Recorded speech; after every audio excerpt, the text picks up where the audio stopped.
The Brothers Grimm Fairy Tales. Fundevogel.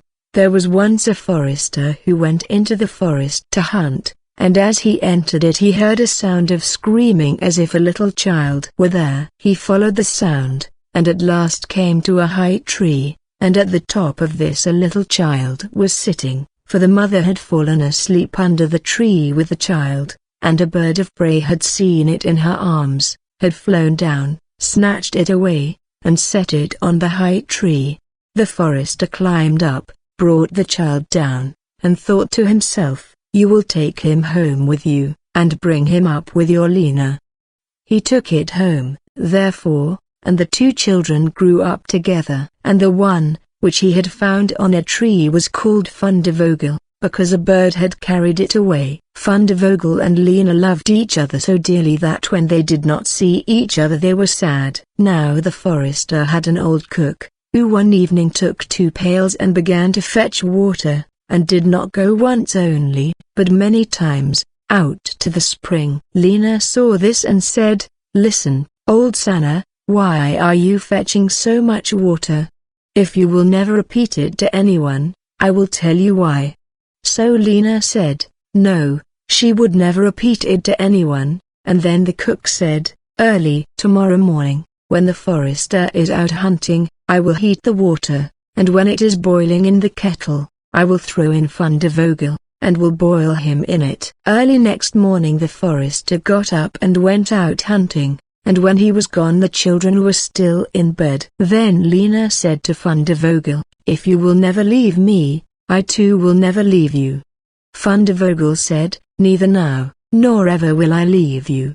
Then said Lina, "Then will I tell you. Last night, old Sanna carried so many buckets of water into the house that I asked her why she was doing that, and she said that if I would promise not to tell anyone, and she said that early tomorrow morning when father was out hunting, she would set the kettle full of water, throw you into it and boil you, but we will get up quickly, dress ourselves, and go away together."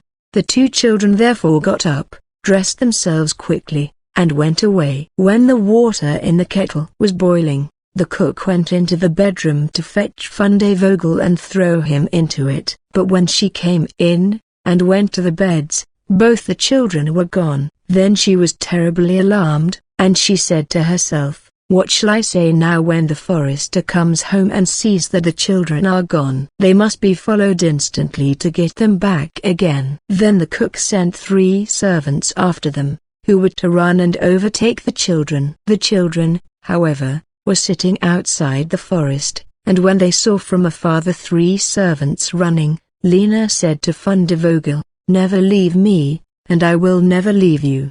Fundevogel said, "Neither now, nor ever." Then said Lina, "Do you become a rose tree, and I the rose upon it."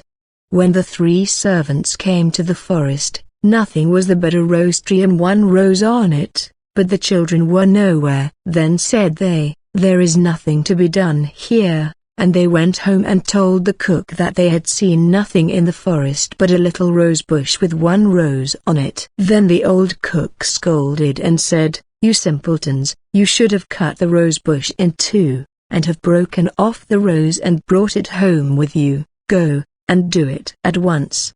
They had therefore to go out and look for the second time. The children, however, saw them coming from a distance. Then Lina said, "Fundevogel, never leave me, and I will never leave you." Fundevogel said, "Neither now, nor ever." Said Lina, "Then do you become a church, and I'll be the chandelier in it." So when the 3 servants came, nothing was there but a church, with a chandelier in it. They said therefore to each other, "What can we do here? Let us go home." When they got home, the cook asked if they had not found them, so they said no, they had found nothing but a church, and there was a chandelier in it. And the cook scolded them and said, "You fools!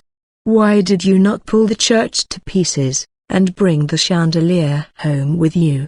And now the old cook herself got on her legs, and went with the 3 servants in pursuit of the children. The children, however, saw from afar that the 3 servants were coming, and the cook waddling after them. Then said Lina, "Fundevogel, Never leave me, and I will never leave you." Then said Fundevogel, "Neither now, nor ever." Said Lina, "Be a fish pond, and I will be the duck upon it."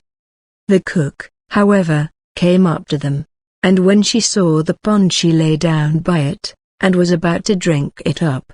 But the duck swam quickly to her, seized her head in its beak and drew her into the water, and there the old witch had to drown. Then the children went home together, and were heartily delighted, and if they have not died, they are living still.